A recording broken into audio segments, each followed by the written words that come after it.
ஹரே கிருஷ்ணா. இஸ்கான்ல 2009வது ஆண்டு மாதாஜி இஸ்கான்ல ஜாயின் பண்ணாங்க. 2022ஆம் ஆண்டு ஹரிநாம தீட்சை பெற்றுக்கொண்டார்கள். இஸ்கான்ல மாதாஜி நிறைய சேவை செஞ்சிருக்காங்க. மாலை ஆரம்பத்துல மாலை தொடுக்கிற சேவை பண்ணிட்டு இருந்தாங்க. இப்ப நாமகட்டாவோட ஒருங்கிணைப்பாளர்களா இருக்காங்க மாதாஜி. மாதாஜி இன்னைக்கு எப்படி கிருஷ்ணா கம்சனை வதம் பண்ணினார் அப்படின்றத நமக்கு சொல்லித்தர போறாங்க. மாதாஜி பேசிக்கா பாத்தீங்கன்னா ஒரு டீச்சர். ரொம்ப அழகா குழந்தைங்களுக்கு எப்படி சொல்லி தருவாங்களோ அது மாதிரி நம்ம எல்லாருக்கும் கிருஷ்ணரோட கதைகளை சொல்லித்தர போறாங்க. நம்ம எல்லாரும் ஆர்வமா கேட்கலாம். மாதாஜியை வரவேற்கும் முகமா இன்னைக்கு நம்ம புருஷோத்தம மாதம் முடிய போகுது. அதனால 3 முறை கோவர்த்தன தரம் சொல்லி வரவேற்கலாம். गोवर्तनधरं वन्दे गोपालं गोपरूपिणं गोकुल उच्छवम् ईशानां गोविन्दं गोपिकाप्रियं वन्दे नवघनश्यां त्रिविभुजं मुरलीधरं पीताम्बरधरं देवं शरदां पुरुषोत्तमं गोवर्तनधरं वन्दे गोपालं गोपरूपिणं गोकुल उत्सवम् ईशानां गोविन्दं गोपिकाप्रियं वन्दे नवघनश्यां त्रिविभुजं मुरलीधरं पीताम्बरधरं देवं शरदां पुरुषोत्तमं गोवर्तनधरं वन्दे गोपालं गोपरूपिणं गोकुल उत्सवम् ईशानां गोविन्दं गोपिकाप्रियं वन्दे नवघनश्यां त्रिविभुजं मुरलीधरं पीताम्बरधरं देवं शरदां पुरुषोत्तमं. हरे कृष्णा माताजी. वेलकम माताजी. நீங்க ஸ்டார்ட் பண்ணலாம். हरे कृष्णा. हरे कृष्णा माताजी. हरे कृष्णा all devotees. ओम नमो भगवते वासुदेवाय. ओम नमो भगवते वासुदेवाय. ओम नमो भगवते वासुदेवाय. नारायणं नमस्कृत्यं नरं चैव नरोत्तमं दैवीं सरस्वतीं व्यासं ततो जयमुदीरये. नष्टप्रायेषु अभद्रेषु नित्यं भागवत सेवयां भगवती उत्तम श्लोके भक्तिर्भवति नैष्टिकी. कृष्णाय वासुदेवाय देवकी नन्दनाय च नन्दगोपकुमाराय गोविन्दाय नमो नमः. नमो ओं विष्णुपादाय कृष्णप्रेष्ठाय भूतले श्रीमते भक्तिवेदान्त स्वामिनिति नामिने. नमस्ते सरस्वती देवे गौरवाणी प्रचारिणे निर्विशेष शून्यवादी पाश्चात्य देशधारिणे. जय श्री कृष्ण चैतन्य प्रभो नित्यानंद श्री अद्वैत गदाधर श्रीवासादि गौर भक्त वृंद. हरे कृष्णा कृष्णा कृष्णा हरे हरे हरे राम राम राम हरे हरे. हरि ओम तत्सत. हरे कृष्णा डिवोटीஸ். இன்னைக்கு நம்ம பேச போறது கம்சனுடைய வதம். பகவான் ஸ்ரீ கிருஷ்ணன் இந்த பௌதிக உலகத்துக்கு தேவர்கள் எல்லாம் போய் அழைச்சது எதுக்காக அப்படின்னா, இந்த பூ உலகத்துல எக்கச்சக்கமா பாவங்கள் நிறைந்து விட்டது. பூமி தாயால தாங்க முடியல. இது எதனால நடக்குது அப்படின்னு பிரபுபாதர் சொல்றாரு. ஆக்சுவலா வேதங்களும் சொல்லுது. என்ன சொல்லுது அப்படின்னு, மக்கள் தொகை அதிகமா இருக்கிறதுனால பூபாரம் ஏற்படாதாம். ஆனா அசுரகுணம் உள்ளவங்க இருந்தாங்க அப்படின்னா பூமிக்கு ரொம்ப வலிக்கும். அப்ப அவங்களால தாங்க முடியாது. அதனால பூமி தாய் ஒரு கஞ்சனுடைய ரூபத்துல போய் பிரம்மாவை அணுக, பிரம்மா எல்லாரும் சேர்ந்து ஸ்வேதத்வீபத்துல அவங்க பகவான்கிட்ட பிரார்த்தனை செய்யறாங்க, இதுக்கு ஒரு தீர்வு வேணும் அப்படின்னு சொல்லி. இப்ப பகவான் ஒரு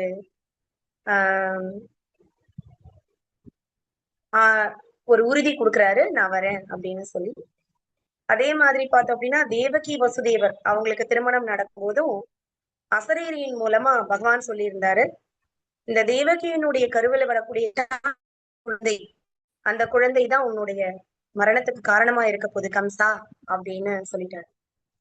சோ அதனால கம்சன் ரொம்ப கோபமா இருந்தா. இதெல்லாம் நம்ம கடந்த ஒரு மாதங்களா பார்த்துட்டே வரும். தேவகியும் வசுதேவரையும் போட்டு ஜெயில போட்டாச்சு, உக்ரசேனரையும் ஜெயில போட்டாச்சு. எங்கெங்கெல்லாம் குழந்தை பிறந்திருக்கோ அந்த குழந்தைகள் எல்லாம் அழிக்கிறதுக்கு பலவிதமான ஆஹ் தந்திரங்கள், மந்திரங்கள், தன்னுடைய ஃப்ரெண்ட்ஸ் இப்படி எல்லாம் அனுப்பி அவன் வந்து அந்த குழந்தைங்களை கொல்றதுக்கு, தன்னுடைய மரண தேவனை கொல்றதுக்கு அவன் நிறைய ட்ரை பண்றான் அப்படின்றதெல்லாம். அதை தொடர்ந்து வந்து பார்த்தோம் அப்படின்னா, இப்ப பகவான் கொடுத்த அந்த வாக்கின்படி தேவகி வசுதேவருக்கு மகனாக அவர் இந்த பூ உலகத்துக்கு வந்துட்டாரு. அதன்படியே வந்து பார்த்தோம் அப்படின்னா, யசோதா அந்த மகாராஜருடைய விருப்பத்தின் கிணங்க அவங்களுடைய கைக்குள்ளையும் வந்து அவருடைய அந்த பாலிய லீலைகளை நடத்திட்டாரு. கோபர்களுக்கு சந்தோஷம் கொடுத்துட்டாரு, கோபிகளுக்கு சந்தோஷம் கொடுத்துட்டாரு, அந்த கோ எல்லாத்துக்குமே, அந்த பசுக்களுக்கு எல்லாருக்கும் சந்தோஷம் கொடுத்துட்டாரு. இதை தொடர்ந்து இப்ப வந்து அவர் வந்த காரியம் இருக்கு. என்ன கேட்டு என்ன அசரீரி சொன்னுச்சு அப்படின்னா, இந்த கம்சனை அழிக்க வேண்டும். அந்த காரியம் இருக்கிறது, அந்த காரியத்தை வந்து இங்க செய்யணும். அப்ப அக்ரூரர் வராரு, அக்ரூரர் அழைச்சிட்டு வராரு அப்படின்றதெல்லாம் நம்ம தொடர்ந்து பார்த்தோம். மதுராபுரிக்குள்ள அவர் என்றாகும் போது பார்த்தோம் அப்படின்னா, அவரை வந்து பலவிதமான மக்கள் வந்து பார்க்கிறாங்க அப்படின்றதையும் பார்த்தோம். அவர் சில பேருக்கு அனுகிரகங்களை செய்யறாரு, சில பேருங்களை வந்து அவர் வந்து வதம் பண்றாரு, அதையும் நம்ம பார்த்தோம். குப்ஜா ஒரு ராசி, அவ வந்து ஒரு சந்தனத்தை கொடுக்குறா. சொல்பம் அபியசிய தர்மசிய, இதெல்லாம் நம்ம பார்க்கலாம். சின்ன ஒரு விஷயம், பகவான் எவ்வளவு பெரிய விஷயத்த கொடுக்குறாரு. அந்த மாதுரிய ரசத்தையே கொடுத்தாரு அந்த குப்ஜா அப்படின்ற அந்த பெண்ணுக்கு. அழகான ரூபத்தை கொடுத்தாரு. அந்த கூன் விழுந்த அந்த பெண் அழகிய அப்சரஸ் மாதிரி ஆனா, லக்ஷ்மி தேவி மாதிரி ஆனா அப்படின்றத பார்த்தோம்.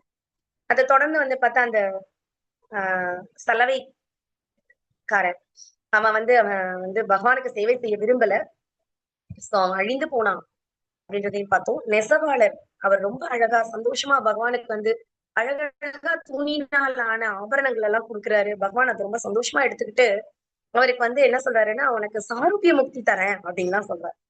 அதை தொடர்ந்து பார்த்தோம் நம்ம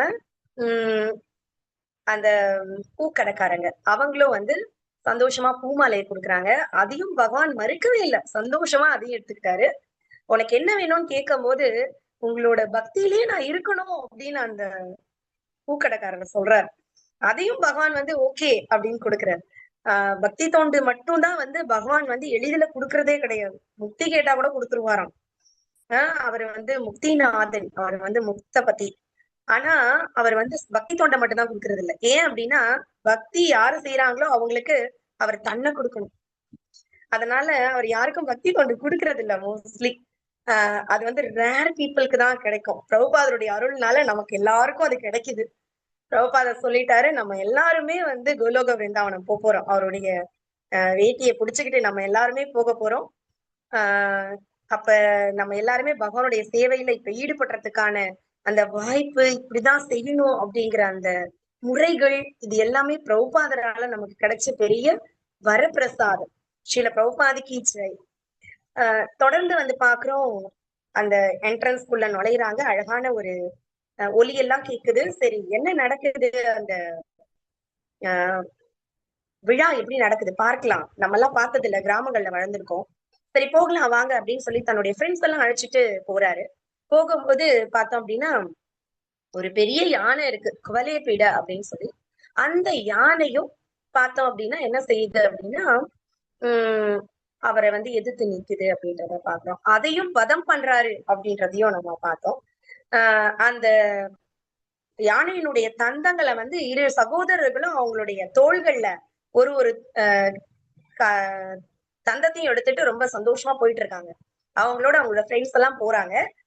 தொடர்ந்து வந்து பார்த்தோம் அப்படின்னா வந்து அந்த மக்கள் எல்லாம் அவங்களை எப்படி பாக்குறாங்க, பகவானை வந்து எப்படி பாக்குறாங்க அப்படின்னு பார்த்தோம் அப்படின்னா, மல்லா நாமசனீர் நாம் நரவரா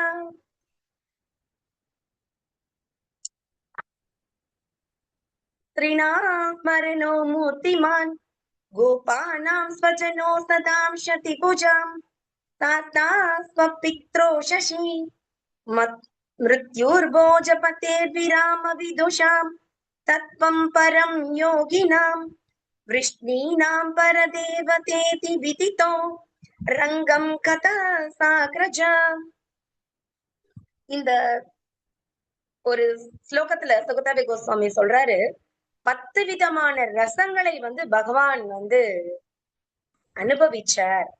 அங்குள்ள மக்கள் வந்து அவர் மேல அந்த ரசங்களை வந்து கொண்டு வந்தாங்க அப்படின்னு சொல்றாரு. பகவான் பொதுவாவே பார்த்தோம்னா பாவா ஹ்ரஹி, அவர் வந்து அந்த பாவத்தை ஏற்றுக்கொள்ளக்கூடியவர். அதே மாதிரி பார்த்தோம் அப்படின்னா அவர் வந்து ரசங்களின் நாயகன், ரசத்தை வந்து என்ஜாய் பண்ணுவாரு. இங்க பார்த்தோம் அப்படின்னா மல்லானாம், மல்லர்கள் இருக்காங்க, அந்த மல்லர்களுடைய மேடையில மல்லர்கள் இருக்காங்க. அவங்க வந்து எப்படி இருக்காங்க அப்படின்னா அசநீர், இடி மாதிரி உணர்றாங்களாம் பகவான. அசநீர்னா இடி. அந்த மல்லர்கள் வந்து மலை மாதிரி இருக்காங்க. இந்த மலை மாதிரி இருக்கக்கூடிய அசுரர்கள், அந்த மல்லர்கள் ஒரு இடி இடிச்சா அந்த மலை எப்படி அதிரும், பிளந்துக்கும் இல்லையா? அந்த மாதிரி இடி போல உணர்றாங்களா இந்த சகோதரர்கள். ருணாம், ருணாம்னா ஒரு சாதாரண மக்கள். அவங்க எப்படி பாக்குறாங்க அப்படின்னா நரவரா, ஒரு உயர்ந்த மனிதன், புருஷோத்தமனாக பார்க்கிறாங்க. அப்ப இந்த மல்லர்கள் எப்படி பாக்குறாங்கன்னா ரௌத்ர ரசத்தோட பாக்குறாங்க. இந்த மனிதர்கள் பார்த்தா அற்புதமா பாக்குறாங்க, அற்புத ரசால பாக்குறாங்க. திரினாம் ஸ்மரணோ மூர்த்திமான், அங்க உள்ள பெண்கள் அவங்க எப்படி பாக்குறாங்கன்னா ஸ்மரோ, மன்மதனுடைய உருவமா பாக்குறாங்க. நம்மளுக்கு தனியா சிவபெருமானுடைய கோபத்தினால மன்மதன் வந்து எரிஞ்சு போயிட்டார். அவருடைய உருவம், அதனால அவருக்கு வந்து பேர் என்ன அப்படின்னா அனங்கா அப்படின்னு பேர், உருவமற்றவர் மன்மதன் அப்படின்னு சொல்லிட்டு. அந்த மன்மதனுக்கு உருவம் கொடுத்தா அவர் எப்படி இருப்பாரு, கொடானு கோடி மன்மதர்கள் சேர்ந்தா எப்படி இருக்குமோ அந்த மாதிரி ஒரு உருவம். கந்தர்ப கோடி கமனீய விசேஷ சோபம் அப்படின்னு பிரம்மதேவர் எழுதுறார் அவருடைய பிரம்ம சம்ஹிதை. அடுத்தது பார்த்தோம் அப்படின்னா கோபானாம். இப்ப இந்த பெண்கள் வந்து மாதுரி ரசத்துல பாத்துட்டாங்க. கோப்பர்கள் எப்படி பாக்குறாங்க அப்படின்னா ஸ்வஜனோ, அவருடைய ரிலேட்டிவ்ஸா பாக்குறாங்க. ஹாஸ்ய ரசா, ஹாஸ்ய ரசத்துல பாக்குறாங்க. அசதாம் ஷிதி பூஜாம், இந்த கெட்ட அரசர்கள் அவங்க எப்படி பாக்குறாங்க அப்படின்னா சாஸ்தா, அவரை வந்து ஒரு தண்டனை கொடுப்பவராக பார்க்கிறாங்க, பனிஷரா பாக்குறாங்க, பயப்படுறாங்க, பயானக் ரசா. ஸ்வபித்ரோ சசி, அவருடைய தாய் தந்தையர் தேவகி வசுதேவர் இருக்காங்க, நந்த மகாராஜா அங்க இருக்காரு, இவங்க எப்படி பாக்குறாங்களோ தன்னுடைய குழந்தையா பார்க்கிறாங்க. மிருத்யூர் போஜபதே, போஜபதே போஜனுடைய ராஜன் கம்சா, அவர் எப்படி பாக்குறாருன்னா மிருத்யூர் மரண தேவனாக பார்க்கிறார். பயம் அவருக்கு வந்து வெறுப்பு, விபத்ச ரசால பாக்குறாரு. விரணாம் அவிதுஷாம், அவிதுஷாம் அறிவில் குறைந்தவர்கள், அவங்க எப்படி பாக்குறாங்க அப்படின்னா விராம், பகவான வந்து விராட ரூபமாக பார்க்கிறார்கள். தத்துவம் பரம் யோகினாம், பரம யோகிகள் எப்படி பாக்குறாங்கன்னா தத்துவமா பாக்குறாங்க, பகவான் சாந்த ரசால பாக்குறாங்க. விஷ்ணினா பரதேவ தேதி, விஷ்ணிகள் எப்படி பாக்குறாங்க அப்படின்னா வந்து பரம அனுபவிப்பாளரான பகவான் ஸ்ரீ கிருஷ்ணர் பிரேம ரசத்துல அவங்க பாக்குறாங்க. விதித்தோ ரங்கம் கத சக்ரஜா, அப்போ அவங்க அவங்களுடைய பாவத்துக்கு ஏத்த மாதிரி அவங்க பகவானை பாக்குறாங்க. இந்த எல்லா ரசத்தையுமே பகவான் என்ஜாய் பண்றாரு. ஒரே ஒருத்தர் தான், ஆனா அவரு ஆப்போசிட், அதாவது நெகட்டிவான ரசா இருந்தாலும் அதை அவர் என்ஜாய் பண்றாரு, பாசிட்டிவான ரசா இருந்தாலும் அவர் அதை என்ஜாய் பண்றாரு. அவருக்கு வந்து துவந்தம் எல்லாம் கிடையாது, இருமை எல்லாம் கிடையாது. இது நல்லது, இது கெட்டது, இவங்க நண்பர்கள், இவர்கள் பகைவர்கள், இவங்க நல்லவங்க, இவங்க கெட்டவங்க அப்படிங்கிற அந்த வேறுபாடு எல்லாம் அவருக்கு கிடையவே கிடையாது. அவர் எல்லாரையும் ஒரே மாதிரிதான் பாக்குறாரு. எப்படி அவங்க வந்து கொடுக்குறாங்களோ அதை வந்து அவர் ரெசிப்ரோகேட் பண்ணுவார். நம்ம வந்து அன்பு சேவை செய்யறோம் அப்படின்னா அதை ரெசிப்ரோகேஷன் பண்றாரு. அதே வெறுப்பா பாக்குறாங்க அப்படின்னா அதை ரெசிப்ரோகேஷன் பண்றாரு. ஆனா அந்த ரசத்தை பகவான் அனுபவிக்கிறார். சோ இப்படி விதவிதமான முறைகள்ல அந்த மக்கள் வந்து பகவானை வந்து பாத்துட்டு இருக்காங்க அப்படின்னு பாக்குறோம். அதை தொடர்ந்து பார்த்தோம் அப்படின்னா அங்க இருக்கிற மக்கள் எப்படி எல்லாம் பகவானை ருசிக்கிறாங்க அப்படின்னு 43வது அத்தியாயத்துல 10வது காண்டத்துல 21, 22வது ஸ்லோகங்கள் சொல்லுது.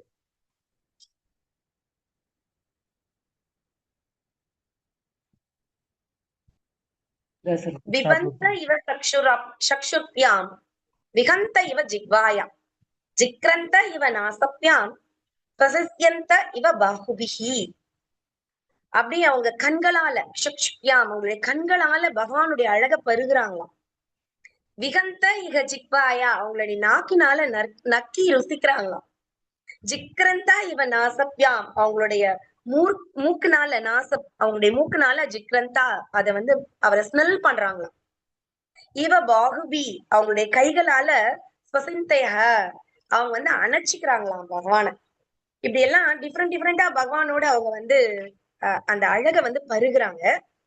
அப்ப அவங்களுக்குள்ள அவங்க வந்து உச்சுகு பரஸ்பரம் அவங்களுக்குள்ள பேசிக்கிறாங்க. எப்படி பேசிக்கிறாங்க அப்படின்னா, யதா திருஷ்டம் யதாஸ்ருதம், எப்படி கேட்டாங்களோ அப்படி அவங்க வந்து பகவானை வந்து ரசிக்கிறாங்க. அதே மாதிரி பேசிக்கிறாங்க. இதுல என்ன கேட்டிருக்காங்க அப்படின்னு பார்த்தோம் அப்படின்னா, அகாசுரன் பகாசுரன் காளியா வந்து அடக்குனது, அப்புறம் வந்து மருத மலைகளை அந்த மருத மரங்களை வந்து விடுவிச்சது, சகடாசுரனை கொன்னது, சங்காசுரனை கொன்னது, சாரி ரேணுகாசுரனை கொன்னது, இந்த மாதிரி நிறைய அரக்கர்களை வந்து சகோதரர்கள் இருவரும் வந்து கொண்டிருக்காங்க. இத வந்து என்ன பண்றாங்க அப்படின்னா, அவங்களுக்கு கேட்கும் போது பார்த்தோம்னா விருந்தாவனத்தில இருந்து வரணும் விஷயம். சோ ஒருத்தர் கிட்ட மாறி மாறி வரும்போது என்ன ஆகும்னா, சில விஷயங்கள் மாறி போயிடும். சோ அந்த மாதிரி பார்த்தோம் அப்படின்னா, ஆக்சுவலா வந்து எப்படி இருக்கணும் அப்படின்னா, தேனுகாசுரா, பிரலம்பாசுரா, சங்காசுரா எல்லாம் வந்து பலராமர் தான் கொண்டாங்க. ஆனா வந்து இவங்க வந்து கொஞ்சம் மாத்தி பேசுவாங்க. சங்காசுரன், கேசி, தேனுகாசுரன், பூதனா, காளியன் அடக்குனது, கோவர்தன மலையை தூக்குனது, இது எல்லாம் கிருஷ்ணர் அப்படின்னு பேசிக்கிறாங்க. ஆக்சுவலா நமக்கு தெரியும் தேனுகாசுரா சரி, சங்காசுரன் அது வந்து பிரலம்பாவும் சரி பலராமர் தான் கொண்டாங்க அப்படின்னு நமக்கு தெரியும். ஆனா இது பேச்சு வழக்குல மாறும்போது இவங்க எல்லாரும் மாத்தி பேசிக்கிறாங்க. இது இயற்கை. சோ இவங்களுக்குள்ள நடக்கக்கூடிய அந்த கன்வர்சேஷன்ஸ் எல்லாம் பத்தி பேசுறாங்க. அதே மாதிரி பலராமரும் வந்து பார்த்தோம்னா பிரலம்பாசுரன், வத்சாசுரன், பகன் இவங்களெல்லாம் கொண்டாங்க அப்படின்லாம் வந்து இவங்க பேசிக்கிறாங்க. ஆக்சுவலா பார்த்தா பிரலம்பாசுரன் மட்டும்தான் பலராமர் வந்து கொண்டிருப்பாங்க. மீதி பேரை வந்து கிருஷ்ணா தான் கொண்டிருக்காங்க. பட் ஆனா இவங்களுடைய பேச்சு வழக்குல இவங்களுக்கு என்னென்ன கிடைச்சதோ அந்த விஷயங்கள் எல்லாம் இவங்க வந்து பேசிக்கிறாங்க அப்படின்னு நம்ம பார்க்கலாம். அதை தொடர்ந்து பார்த்தோம் அப்படின்னா பகவானுடைய அந்த அழகு ரொம்ப அழகான ஒரு விஷயம். எப்படி இருக்கும் அவருடைய அழகு அப்படின்னு பார்த்தோம் அப்படின்னா, அவருடைய புன்னகை பூத்த முகம், ரொம்ப ரொம்ப அழகான முகம் அவருக்கு. அதுல வந்து கோபியஸ்ய நித்தியமுதிதா அசிதா புரோக்ஷணம் முகம், அவருடைய புன்னகை அசிதா அவருடைய புன்னகை, அவருடைய புரோக்ஷணம் அவருடைய பார்வை, முகம் அவருடைய முகம், அந்த புன்னகை பூத்த அந்த அழகான பார்வையுடைய அந்த முகம், அதை பார்க்கும் போதே அங்க இருக்கக்கூடிய பெண்கள்லாம் என்ன பண்ணுவாங்களாம், அந்த விருந்தாவனத்து பெண்கள்லாம் தான் செய்யக்கூடிய அந்த வேலைகளுடைய கஷ்டமெல்லாம் கூட அவங்களுக்கு மறந்துடும். அந்த அளவுக்கு அவங்க வந்து பகவானுடைய அந்த விஷயங்களை வந்து என்ஜாய் பண்ணுவாங்க அப்படின்னு சொல்லப்படுது. தொடர்ந்து பார்த்தோம் அப்படின்னா இப்படியாக இவங்க இதையெல்லாம் பண்ணிட்டு பகவானுடைய இடத்துக்கு வராங்க.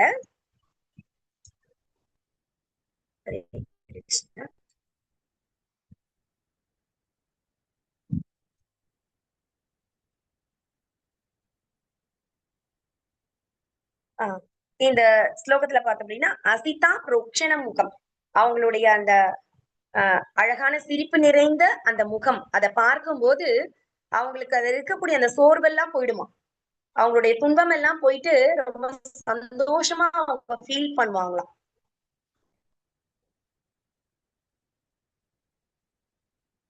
தொடர்ந்து பார்த்தோம் அப்படின்னா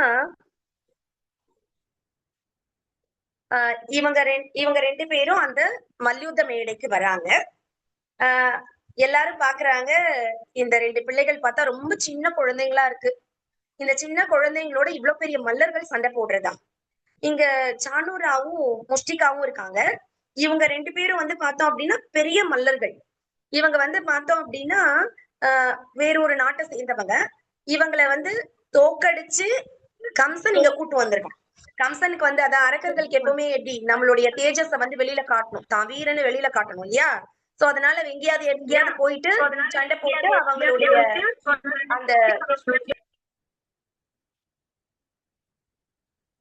அந்த வீரத்தெல்லாம் நிரூபிக்கணும் ட்ரை பண்ணுவாங்க. சோ அந்த மாதிரி வந்து இவங்க கிட்ட போறாங்க. இவங்க ஒரு ராஜகுமாரன், இந்த 5 பேரும், இந்த சனுரா முஷ்டிகா மட்டும் இல்ல, ஷலா தோஷலா கூடா அப்படின்னு சொல்லிட்டு இவங்க 5 பேரு, இவங்க 5 பேரும் ராஜகுமாரர்கள். இவங்க கிட்ட என்ன பண்றாங்க அப்படின்னா வந்து சேலஞ்ச் பண்றாங்க, கம்சா நம்ம சண்டை போடலாம், நான் ஜெயிச்சேன்னா நீங்க எல்லாம் எனக்கு சேவகம் பண்ணணும், நீங்க ஜெயிச்சீங்க அப்படின்னா நான் உங்களுக்கு சேவகம் பண்ணுவேன் அப்படின்னு சொல்லி டீல் பேசிக்கிறாங்க. சரி ஓகே அப்படின்னு சொல்லிட்டு அந்த டீல் ஓகே அப்படின்னு சொல்லிட்டு இவங்க வராங்க. இப்படியாக இவங்க 5 பேரையும் தோக்கடிச்சு கம்சன் இங்க கூட்டு வந்திருக்காரு. சோ இப்ப இவங்களுடைய காரியம் காரணம் எல்லாம் எப்படின்னா கம்சனை திருப்திப்படுத்துறதுதான். ஒரு நாட்டினுடைய ராஜா அப்படின்னா அந்த பிரஜைகள் எல்லாருமே வந்து ராஜாவை குஷிப்படுத்தணும். அது வந்து ஒரு நார்ம்ஸ். சோ அந்த மாதிரி வந்து இந்த சானுராவும் முஷிகாவும் பேசுறாங்க. சானுரா பேசுறான், நீங்க 2 பேரும் வாங்க, சண்டை போடலாம் இந்த மல்யுத்த மேடையில, நம்ம எல்லாரும் சேர்ந்து கம்சனை வந்து சந்தோஷப்படுத்தலாம் அப்படின்னு சொல்லி கேக்குறாங்க. கிருஷ்ணா எவ்வளவு டேலண்ட், அவர் வந்து 6 ஐஸ்வர்யங்கள் பொருந்தியவர். அதுல ஒரு ஐஸ்வர்யம் பார்த்தோம்னா நிறைந்த அறிவு, நித்தியமான அறிவு. சோ அவர் ரொம்ப டேலண்டடா பேசுறாரு. நாங்க சின்ன பசங்க, நாங்க உங்களோட, நீங்க பாத்தீங்கன்னா பெரிய மலை மாதிரி இருக்கீங்க, நான் வந்து பச்சிலம் குழந்தையா இருக்கேன், நீங்களும் நானும் சண்டை போட்டா சரியா வருமா அப்படின்னு சொல்லி கேக்குறாங்க. அதுக்கு வந்து சானுரா சொல்றாங்க, நோனோ பொய்லாம் சொல்லாத, சும்மா உன்னுடைய பொய்யான நடிப்பு, சும்மா வந்து உன்னை வந்து ரொம்ப சின்ன பையன் மாதிரி ஆக்ட் பண்ணிக்கிறது, இதெல்லாம் பண்ணாத. உண்மையிலேயே நீ எவ்வளவு பெரிய வீரன் எனக்கு தெரியும். நீ வந்து என்ன பண்ண, தேனுகாசரனை கொண்டு இருக்க, நீ வந்து அங்க உன்னோட குரூப் ஆஃப் ஃப்ரெண்ட்ஸ் அவங்களோட எல்லாம் வந்து அந்த மாடு மேய்க்க போகும்போது மல்யுத்தம் எல்லாம் பண்ணிருக்கிய, எங்களுக்கு தெரியும், அதனால நீ எங்களோட போய் சண்டை போ அப்படின்னு சொல்லி. அப்ப கிருஷ்ணா சொல்றாங்க, தேனுகாசுராவா, அவன் ஒரு வயசான கழுத, அவனை நான் ஒண்ணுமே பண்ணல, அப்படி சும்மா தொட்டா அவனோட உடம்பெல்லாம் வந்து பார்த்தா தோலெல்லாம் சுருங்கி போச்சு, ரொம்ப வயசாகி போயிட்டான் அவன், அதனால அவனே செத்து போயிட்டான், ஆனா எல்லாரும் நான் தான் கொன்னேன்னு சொல்றாங்க அப்படின்னு அடக்கமா பேசுறாரு.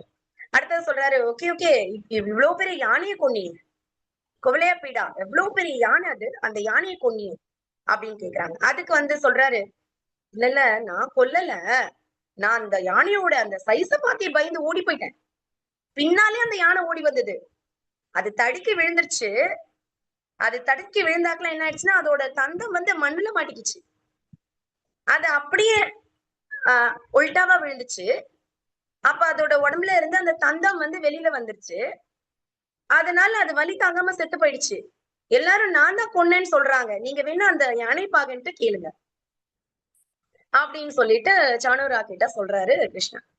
அப்ப வந்து சொல்றாரு, நோனோ நீ வந்து ரொம்ப புத்திசாலித்தனமா பேசுற, ஆனா வந்து நீ சின்ன ஒரு குழந்தை கிடையாது, உன்னை பத்தி எங்களுக்கு தெரியும், வா சண்டை போடலாம், நம்ம கம்சனுக்கு சந்தோஷத்தை கொடுக்கணும், எங்களுக்கு இணையானவன் தான் நீ, வா அப்படின்னு சொல்லி கூப்பிடுறாங்க. சரி ஓகே சண்டை போடலாம் அப்படின்னு சொல்லிட்டு இவங்க முடிவு பண்ணி அந்த மல்யுத்த மேடைக்குள்ள இறங்குறாங்க. இறங்குனா இவங்களுக்குள்ள என்ன நடக்குதுன்னா, அந்த WWFல எல்லாம் நம்ம பார்த்திருப்போம், இந்த குத்துச்சண்டை எல்லாம் எப்படி நடக்கும், இப்படி கையோட கை, அப்படியே அந்த முஷ்டியோட முஷ்டி இடிக்குது, அவங்களோட கையோட கை இடிக்குது, ஒருத்தர் தலையை முட்டிக்கிறாங்க, அவங்க மார்பு இடிச்சுக்கிறாங்க, அப்படி அப்படி வட்டமா சுத்துறாங்க, அப்படி தூக்கி எறிகிறாங்க, அப்படி தூக்கி கீழே அப்படி போராட்டி அப்படி போடுறாங்க, அப்படி பின்னால ஓடி போறாங்க, அப்படி முன்னால ஓடி வராங்க, புடிச்சு தள்ளுறாங்க, ஒருத்தர் மேல ஏறி ஒருத்தர் உழறாங்க, அப்படி ஒருத்தர் குத்துறாங்க, திருப்பி எழுந்துக்கிறாங்க, ஒருத்தர் புடிச்சுக்கிறாங்க, இந்த மாதிரி இப்படி இவங்க வந்து பயங்கரமான சண்டை நடக்குது.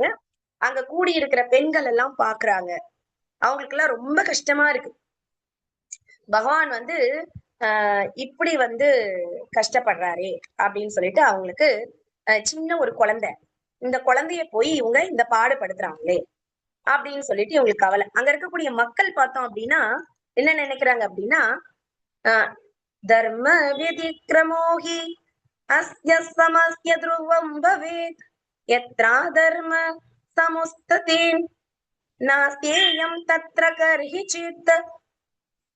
என்ன நினைக்கிறாங்க அப்படின்னா, தர்ம நெறிகள் அப்படின்றது இங்க காணவே காணும், இவங்க வந்து தர்மத்தை மீறி நடந்துக்கிறாங்க, எந்த இடத்துல ஒரு அதர்மம் நடக்குதோ அந்த இடத்துல நம்ம என்ன பண்ணக்கூடாது, ஒரு நிமிஷமும் இருக்கக்கூடாது, சோ அதனால நம்ம எல்லாரும் இந்த இடத்தை விட்டு காலி பண்ணணும் அப்படிங்கிறது வந்து ஒரு தர்ம நெறி. சோ இத பார்க்கும்போது இவங்களால தாங்க முடியல, சின்ன சின்ன குழந்தைங்க, ஆனா மலை மாதிரி இருக்கக்கூடிய மல்லர்கள் அவங்களோட போட்டி போடுறாங்க. ஒரு பக்கம் பார்த்தா கிருஷ்ணரும் சானுராவும் சண்டை போடுறாங்க, இன்னொரு பக்கம் பலராமரும் முஷ்டிகாவும் சண்டை போடுறாங்க. இவங்களுடைய தாக்குதல் வந்து ரொம்ப ஸ்ட்ராங்கா இருக்கு. ஆனா ஈக்குவலா சண்டை போடுறாங்க. பட் ஆனா அநியாயமா தெரியுது. சோ இந்த அநியாயத்தை பொறுக்க முடியாம இவங்கெல்லாம் வந்து அவங்களுக்குள்ள பேசிக்கிறாங்க. சோ அப்படியே வந்து இவங்க பேசிட்டு இருக்கும் போதே என்ன நடக்குது அப்படின்னா, ஆஹ் அவங்களுடைய அம்மா அப்பா கூட ரொம்ப கஷ்டப்படுறாங்க. உடனே கிருஷ்ணா என்ன பண்றாங்க, இதை தாங்க முடியல, சரி நம்ம இவங்களை முடிச்சிடலாம், அம்மா அப்பா கூட கஷ்டப்படுறாங்க அப்படின்னு சொல்லிட்டு என்ன பண்றாங்க அப்படின்னா, பாகவதத்துல இந்த ஸ்லோகம், வல்கதஷ்டுதம் அபித கிருஷ்ணஸ்ய வதனாம்புஜம் வீக்ஷ்யதா ஸ்மரவாரி உக்தம் பத்மாகோசம் இவாம்புபி. அவருடைய எதிரி மேல பாய்ந்து ஓடி அவர் சண்டை போடும்போது எப்படி இருக்கா அவருடைய முகம், இந்த தாமரை அது மேல வந்து ஒரு வேர்வை விழுந்துச்சுன்னா, தண்ணி விழுந்துச்சுன்னா எப்படி இருக்குமோ அந்த மாதிரி அவருடைய தாமரை போன்ற முகம், அந்த அழகான தாமரை மலர் போன்ற அந்த முகத்துல அந்த வேர்வை துளிகள் வந்து பனித்துளி மாதிரி அழகா இருக்கும். அந்த மாதிரி ஒரு ஃபீல் வந்து அவங்க எடுக்கிறாங்க. இந்த மாதிரி இவங்களுடைய அழக பார்த்து பார்த்து அந்த மக்கள் வந்து சந்தோஷப்படுறாங்க. சோ இப்ப பார்த்தா இவங்களுக்கு ரொம்ப கஷ்டமா இருக்கு. சோ இவங்க ஒரு ஃபைனலைஸா ஒரு முடிவுக்கு வராங்க, சரி சண்டை போட்டோம், இனிமே முடிச்சிடலாம், இவங்க ரொம்ப கஷ்டத்துல இருக்காங்க, எல்லா மக்களும் கவலைப்படுறாங்க அப்படின்னு நினைச்சிட்டு இருக்கும் போதே மக்கள் வந்து அவருடைய அழக பத்தி ஒரு ஸ்லோகம் வந்து பாகவதம் பேசுது. பகவானுடைய அந்த அழகினுடைய 6 விஷயங்கள் பத்தி பேசுது. கோபஸ்ய தபகிம் அச்சரண்ய தமோஸ்ய ரூபம் லாவண்யசாரம் அசமோத்வம் அனன்ய சித்தம் திருப்தி விபந்தி அனுசவாபி நவம் துராபம் ஏகாந்ததாம யசஸ்ரீய ஐஸ்வரஸ்ய. பகவானுடைய இத பத்தி பேசும்போது லாவண்ய சாரம், பகவானுடைய அழகு அதை பத்தி பேசும்போது அழகினுடைய சாரம் அவரை பத்தி பேசும்போது சொல்றாங்க, அழகினுடைய சாரம் அவரு அசம ஊர்த்தவம். 2வது விஷயம் அசம ஊர்த்தவம், அவருடைய அழகை யாராலையுமே ஈடுகட்ட முடியாது. சம இல்ல அசம, எதற்கும் சமம் இல்லாத அளவு அழகு, இணையற்ற அழகு கொண்டவர். அனன்ய சித்தம், அவருடைய அழகு எங்கெங்க ஏதாவது கொண்டு வரணும்னு அவசியம் இல்லை. இவங்களால அழகு அப்படின்னு கிடையாது. நம்ம எல்லாம் எப்படின்னா, எங்க அம்மா அப்பா முகம் எப்படி இருக்கோ அந்த மாதிரி எனக்கு, இந்த காஸ்மெட்டிக் யூஸ் பண்ணா இப்படி. ஆனா அவருக்கு அந்த மாதிரி இல்ல, அனன்ய சித்தம், இயற்கையாவே அவருக்கு எதையும் சார்ந்து இல்ல, எந்த விதமான ஆபரணமும் இல்ல, எதனாலையும் அழகு வரணும்னு அவசியம் இல்ல, அவர் இயற்கையாகவே அழகு வாய்ந்தவர். திருக்வி விபந்தி, அவருடைய அழகு பார்த்தோம் அப்படின்னா விழிகளால பருகக்கூடியது, பார்த்தாலே அவருடைய அழகு குடிக்கலாம், அந்த மாதிரி ஒரு அழகு. அனுபவ அபிநவம், ரொம்ப புதுசு, புதுவிதமான அழகு, பார்க்க அழகு அவரு. நவ யவ்வனம் ச, பிரம்மா எழுதுவாரு, ஆத்யம் புராண புருஷம் நவ யவ்வனம் ச, எப்பவும் இளமையானவர் ஆனா ரொம்ப பழமையானவர். அத்தனை அழகு, அந்த அழகையும் புதுமையான அழகு, அதை பார்க்க பருகிக்கிட்டே இருக்கலாம் கண்ணுலயே. அணுவ அபிநவம், ரொம்ப புதுசு. துராபம் கிடைக்கவே கிடைக்காது, ரொம்ப ரேர், அந்த அழகு வந்து ரொம்ப ரேர், அதை பார்க்க முடியாது. நம்மளுடைய அருவவாதிகள், சூன்யவாதிகள், யோகிகள், ஞானிகள், இவங்களால பார்க்க முடியாது பகவானுடைய அழக. பிரபுபாதருடைய கருணை, நம்ம பகவானுடைய அழக பார்க்கிறோம். ஒவ்வொரு இஸ்கான் கோயில்கள்லயும் பகவானுடைய அழகான விக்கிரகம், அவருடைய பிரபஞ்ச ரூபம், 3 இடங்கள்ல வளைந்த அழகான கிருஷ்ணருடைய வேணுவை வாசிக்கக்கூடிய அழகான கிருஷ்ணரோட ரூபத்தை நம்ம தினம் கண்களால் பருகுகிறோம், காதுகளால் ருசிக்கிறோம். இது பிரபுபாதருடைய கருணை. இது மட்டும் இல்ல, இங்க முடிச்சுட்டு நம்ம கோலோக விருந்தாவனம் தான் போக போறோம். பிரபுபாதர் நமக்கு டிக்கெட் போட்டு வச்சிட்டாரு, அங்கேயும் நம்ம போய் பகவானுடைய அழகை பருக போகிறோம். துர்லபமான பகவானுடைய அழகு கிடைக்கவே கிடைக்காது, ரொம்ப அரிதான அழகு. அந்த அழகை நம்ம பருக போகிறோம், அனுபவிக்க போகிறோம், பார்க்க போகிறோம், கேட்க போகிறோம். ஆஹ் இந்த ஏகாந்த தாம ஏகாந்த தாம இது எல்லாத்துக்கும் ஒரே உறைவிடம் யாருன்னா பகவான் தான். ஸ்ரீய ஐஸ்வரஸ்ய அவர் வந்து 6 ஐஸ்வர்யங்கள், அவருடைய அழகு வந்து 6 ஐஸ்வர்யங்கள் நிறைந்தது. இந்த 6 ஐஸ்வர்யங்கள் நம்ம பல இடங்கள்ல வந்து பார்த்திருப்போம். அழகு, அறிவு, பலம், செல்வம், துறவு, புகழ், இப்படி அந்த 6 ஐஸ்வர்யங்கள் பகவான்கிட்ட இருக்கு. இந்த இந்த எல்லா குவாலிட்டியுமே பகவானுடைய அழகினுடைய ஆஸ்பெக்ட்ஸ் தான் நம்ம பார்க்கிறோம். இந்த மாதிரியான அழகை இந்த கோப பெண்கள் எப்படி பார்க்கிறார்கள் அப்படின்னு பார்த்தோம்னா, எந்நேரமும் பார்க்கிறாங்களாம், அவரை பத்தியே பாடுறாங்களாம். எப்ப பாடுறாங்க? எதோகனி பால் கறக்கும் போது பாடுறாங்க, தானியங்களை அரைக்கும் போது பாடுறாங்க, தயிர் கடையும் போதும் பாடுறாங்க, ஊஞ்சல் ஆடும் போதும் பாடுறாங்க, குழந்தைய தாளாட்டும் போதும் பாடுறாங்க, வாசல்ல சாணி தெளிக்கும் போதும் பாடுறாங்க, வீட்டை சுத்தம் பண்ணும் போதும் பாடுறாங்க. எப்பவும் அவருடைய அழகை பத்தி தான் பாடிட்டு இருக்காங்க. இப்படிப்பட்ட அழகான அந்த கிருஷ்ணர் இந்த மல்யுத்த மேடையில சண்டை போட்டுட்டு இருக்காரு. இந்த சண்டையை எல்லாரும் பார்த்துட்டு இருக்காங்க. பகவான் ஒரு வழியா முடிவு பண்ணிட்டாரு, ஓகே நம்ம இனிமே வந்து இவங்களை வந்து கஷ்டப்படுத்த வேண்டாம், ரொம்ப வந்து நம்ம தாய் தாப்பன் வருத்தப்படுறாங்க, இந்த பெண்கள் எல்லாம் வருத்தப்படுறாங்க, அநியாயம் நடக்கிறது அப்படின்னு சொல்லி இந்த சக மனிதர்கள் எல்லாம் வருத்தப்படுறாங்க, அதனால இவங்களை வந்து கொன்னுடுவோம் அப்படின்னு சொல்லி பகவான் ஒரு முடிவை எடுக்கிறார். முடிவை எடுத்து என்ன பண்றாரு அப்படின்னா, அந்த சாணூரன் மேல 3 தடவை அப்படி முஷ்டியால அடிக்கிறார். அடிக்கவும் என்ன ஆயிட்டாரு அப்படின்னா, அந்த சாணூரன் இறந்து விட்டார். பலராமர் பாக்குறாரு, ஓகே கிருஷ்ணா வந்து முடிச்சிட்டாரு, ஓகே நம்ம விளையாடினதெல்லாம் போதும், இப்ப கிருஷ்ணா முடிச்சிட்டாரு, சோ நம்மளும் முடிச்சிடலாம் அப்படின்னு சொல்லிட்டு சாணூராவை வந்து ஒரே அடிதான். அவர் பேரே பலராமால பலம், பலம் வாய்ந்தவர் பலராமன். சோ அதனால வந்து ஒரே அடிதான் அவரு ரத்தம் கக்கி போச்சு, ரத்தம் கக்கி இறந்து போயிட்டார். இத பார்த்த உடனே மீதி 3 சகோதரர்கள் இருக்கிறாங்க இல்லையா, சலா, தோஷலா, அவங்க ஓடி வராங்க. கிருஷ்ணர் அவங்களை பிடிச்சு இதே மாதிரி அடிச்சு அவங்களையும் கொன்னுட்டார். 5வது சகோதரன் கூட்டா, அவர் ஓடி வராரு, பலராமர் பாக்குறாரு, பலராமர் பிடிச்சி அவரை கொன்னுட்டார். இப்ப இந்த 5 மல்லர்களையும் க்ளோஸ் பண்ணியாச்சு.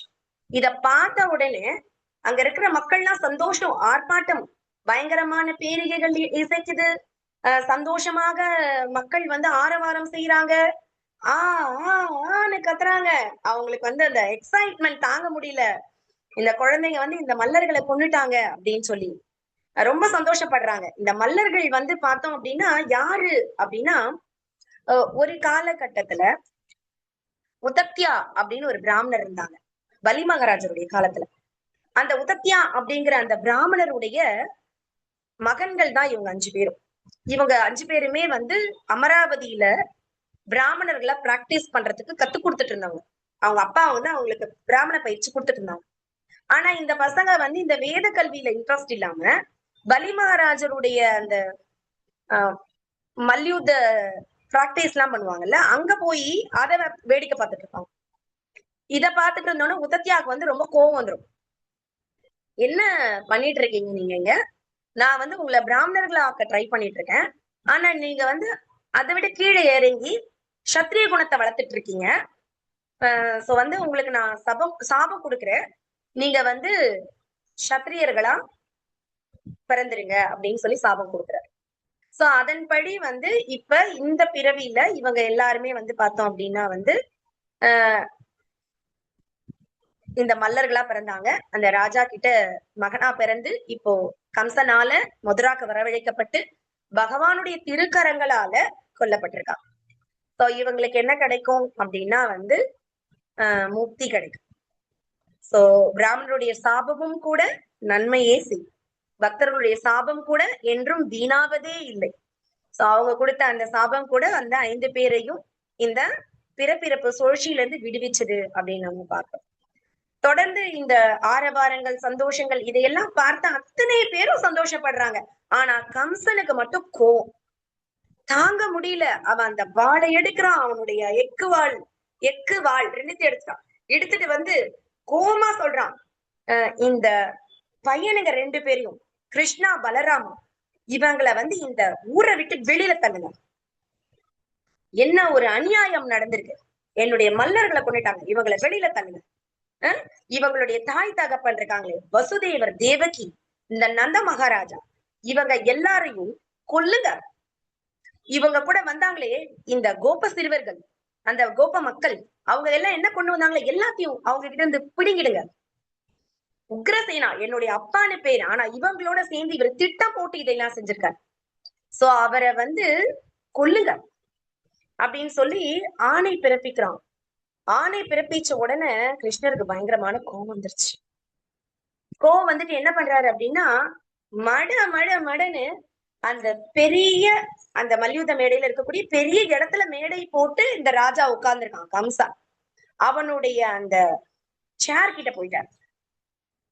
சேர் கிட்ட போயிட்டு அவனை அந்த முடிய புடிச்சு தூக்கி போட்டு மேல நெஞ்சு மேல ஏறி உட்கார்ந்து மழன்னு குத்துறாரு.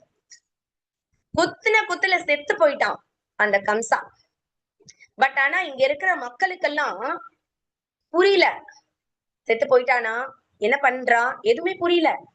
சோ அதனால என்ன பண்றாங்க அப்படின்னா, குழப்பமா இருக்காங்க.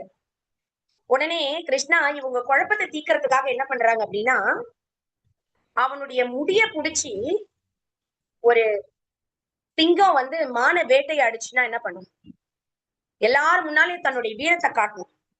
அதுக்காக என்ன பண்ணும், அந்த கொன்ன மானுடைய அந்த சடலத்தை பல்லால கடிச்சு தர தர தர தரன்னு இழுத்துட்டு வரும். அதே மாதிரி கிருஷ்ணா கம்சனுடைய உடலை வந்து தர தர தர தரன்னு இழுத்துட்டு அந்த மல்யுத்த மேடையில தர தர தரன்னு இழுத்துட்டு வந்து பொத்துன்னு போடுறாரு. இத பார்த்த உடனே எல்லாருக்கும் அதிர்ச்சி, கம்சன் இறந்து போன அப்படின்னு சொல்லி இவங்களுக்கு எல்லாம் அதிர்ச்சி ஆயிடுச்சு. பகவான் வந்த நோக்கம் கம்சனை கொல்லுவதற்காக அசரீரி சொன்னது. அந்த விஷயம் இப்பொழுது நடந்து முடிந்துவிட்டது. இதை பார்த்த உடனே சில பேர் ரிலாக்ஸா ஃபீல் பண்ணாங்க, சில பேர் பார்த்தோம் அப்படின்னா வருத்தமா இருந்தாங்க. அவருடைய மனைவிமார்கள் வருத்தமா இருந்தாங்க. அவரு கூட 8 சகோதரர்கள் பிறந்தாங்க. ஆக்சுவலா இந்த கம்சா யாரு அப்படின்னு பார்த்தோம் அப்படின்னா, முற்பிறவில காலநேமி அப்படின்னு சொல்லக்கூடிய ஒரு அரக்க வீரன் அவன். ஆக்சுவலி வந்து நம்மளுக்கு தெரியும், பலி மகாராஜோடைய காலகட்டத்துல தேவர்களுக்கும் அசுரர்களுக்கும் ஒரு சமாதான உடன்படிக்கையில அவங்க பார்க்கடலை கடையிறாங்க. பார்க்கடலை கடைஞ்சி அதுல இருந்து வரக்கூடிய அந்த அமிர்தத்தை எடுத்து தங்களுக்குள்ள பிரிச்சுக்கணும் அப்படின்னு உடன்படிக்கை செய்துக்கிறவங்க. மோகினி தேவியாக பகவான் வந்து அந்த அமிர்தத்தை எப்படி பிரித்து கொடுத்தார், இதுக்கிடையில அந்த நமுச்சி அப்படிங்கிறவனுக்கு எப்படி வந்து அந்த அமிர்தம் போய் சேர்ந்து அவன் ராகுவாக மாறினான், இதெல்லாம் நம்மளுக்கு வந்து தெரியும். மோகினி மூர்த்தி கிளம்பிட்டாங்க. பின்னால அசுரர்களுக்கும் தேவர்களுக்கு இடையில சண்டை நடக்குது. ஏன்னா ஒருத்தர் சீட் பண்ணிட்டாங்கல்ல, அதனால சண்டை நடக்குது. இப்படி சண்டை நடக்கும்போது என்ன ஆயிடுச்சு அப்படின்னா, பகவான் ஹரி தானே வந்தாரு. அங்க வந்து பால்களை கலையும் போது ஹரிதான் வந்தாங்க, அஜிதா வந்தாங்க. அந்த அமிர்த கலசத்தை எடுத்துட்டு ஹரி அப்படின்றவங்க தேவருடைய பக்கத்துல இருக்காங்க. சோ அவங்க வந்து சண்டை போடுறாங்க, பகவான் ஹரி சண்டை போடுறாங்க. அசுரர்களுக்கு எதிராக சண்டை போட்டு சில பலியினுடைய முக்கியமான சில தளபதிகள் வீரர்கள் அவங்களெல்லாம் கூட கொண்டாங்க. அப்படி கொல்லும் போது வந்து பார்த்தோம்னா அதுல ஒரு வீரன் வந்து பார்த்தோம் அப்படின்னா காலநேமி அப்படின்னு சொல்லக்கூடிய ஒரு வீரன். அவன் வந்து எப்படியாவது விஷ்ணுவை கொல்லணும் அப்படின்னு சொல்லி அவன் ஒரு கங்கணம் கட்டிட்டு இருக்கான். பலியும் கொன்னாச்சு, பலியும் இறந்து போனாரு அந்த போர்ல. இந்த மாதிரி நிறைய வீரர்கள் இறந்து போனாங்க. சுக்கராச்சாரியார் வந்து பார்த்தோம் அப்படின்னா என்ன பண்றாரு, இவங்க எல்லாரையும் பலி மகாராஜ் உட்பட இந்த அசுரர்கள் எல்லாரையுமே வந்து திருப்பியும் உயிர் தெழ வைக்கிறார். அப்படியாக இவங்க எல்லாமும் உயிர் பெற்று வராங்க அப்படின்னு பாக்குறோம். சோ இப்படியாக உயிர் பெற்று வந்த இந்த காலநேமி அந்த பிறவிக்கு பின்னால இப்ப உக்ரசேனருடைய மனைவியான பத்மாவதிக்கு பிறக்கிறார். பத்ம புராணம் இத பத்தின அந்த பாஸ்ட் டைம் சொல்லுது. திருமலா அப்படின்னு சொல்லக்கூடிய ஒரு கந்தர்வா. அந்த கந்தர்வா வந்து உக்ரசேனருடைய மனைவி பத்மாவதி. அவங்க வந்து தன்னுடைய தோழிகளோட சேர்ந்து தோட்டத்துக்கு போகும்போது உக்ரசேனருடைய உருவத்துல மாறி அவங்களோட சேர்ந்து உண்டான ஒரு குழந்தை தான் இந்த கம்சா. அப்ப வந்து பத்மாவதி ரொம்ப கோவப்படுறாங்க.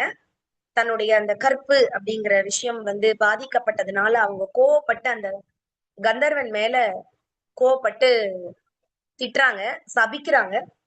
சோ இந்த சாபம், தவறான ஒரு விஷயம் இதெல்லாம் நடந்ததுனால அவங்களுடைய கர்ப்பத்துல தரிச்சது பாத்தீங்க அப்படின்னா ஒரு அரக்க கம்சா. சோ அந்த கம்சனையே தன்னுடைய முதல் மகனாக உக்ரசேனன் ஏற்றுக்கொள்ளுகிறார். சோ இப்படிதான் வந்து உக்ரசேனுடைய மகனாக கம்சன் வரிக்கப்படுகிறார். சோ இந்த கம்சன் இப்பொழுது அவருடைய அத்தியாயம் முடிந்து விட்டது. பகவான் ஸ்ரீ கிருஷ்ணருடைய கையினால முடிஞ்சது.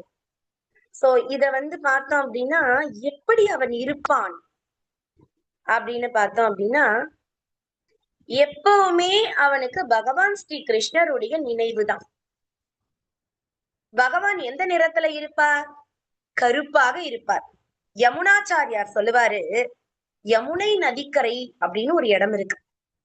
அந்த கரையில கருப்பான ஒரு பையன் இருப்பான். அந்த கருப்பான பையன் ஃப்ளூட் வாசிச்சுட்டே இருப்பான். அந்த பையனுடைய முகத்தை மட்டும் ஒருத்தரும் பாத்துறாதீங்க.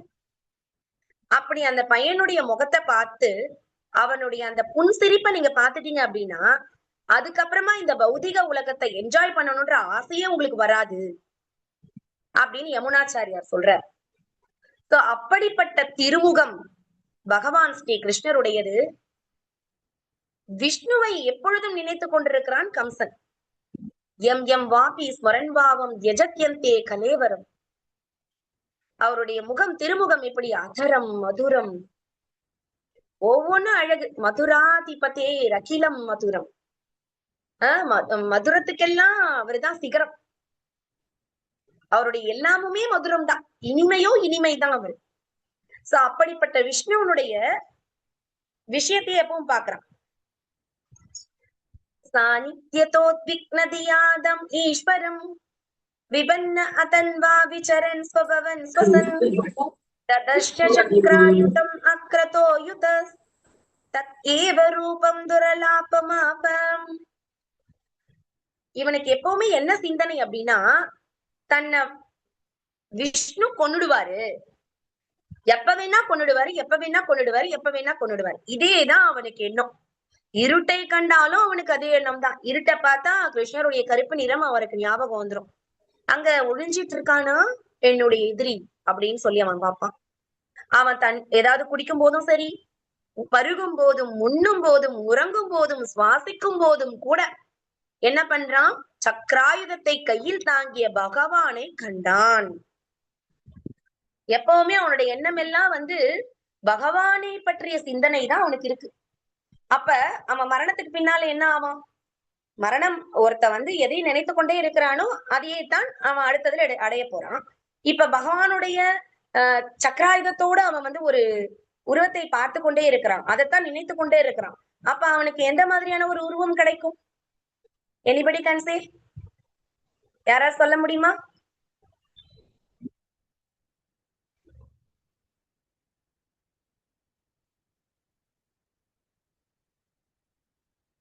ஓகே, அன்மியூட் பண்ண முடியாது தெரியல. ஹரே கிருஷ்ணா மாதாஜி. சக்கராயுதம் மாரி உருவம் கிடைக்கும். ஹரிபோல், சக்கராயுதம் ஏந்திய ஒரு உருவம் கிடைக்கும். Very good, thank you Mataji. So பகவானுடைய சாரூபிய முக்தி அவருக்கு கிடைச்சது. அசுரர்களுக்கு கிடைக்கக்கூடிய விஷயமா அது? சாந்தரசால போறதே வந்து யோகிகள் ஞானிகள் எல்லாம் அவ்வளவு கஷ்டப்பட்டு அவங்க வந்து சாந்தரசால தான் போறாங்க. அதாவது பிரம்மஜோதியோட போய் ஐக்கியமாறாங்க, இல்லைன்னா போய் ஒரு மரமாகவோ இல்ல சிந்தாமணி கல்லாகவோ இல்ல வந்து ஒரு கிளியாகவோ அப்படி வந்து அங்க இருக்காங்க. சாந்தமா அங்க இருந்து பகவானுடைய செயல்களை பார்த்து ரசித்துக் கொண்டிருக்கிறார்கள். ஆனா இங்க வந்து அதுக்கு அடுத்தபடியான ஒரு முக்தியான சாரூபிய முக்தியை வந்து இந்த கம்சன் அடைகிறான். எவ்வளவு பெரிய பேரு பாருங்க. நம்ம சிசுபாலன் தந்தவக்ரன் அவங்க கூட பார்த்தோம் அப்படின்னா பகவானோட சேர்ந்து ஐக்கியமா பார்க்கிறோம். சாயுஜ்ய முக்தி அடைகிறாங்க பகவானோட இரண்டரை கலத்தல்.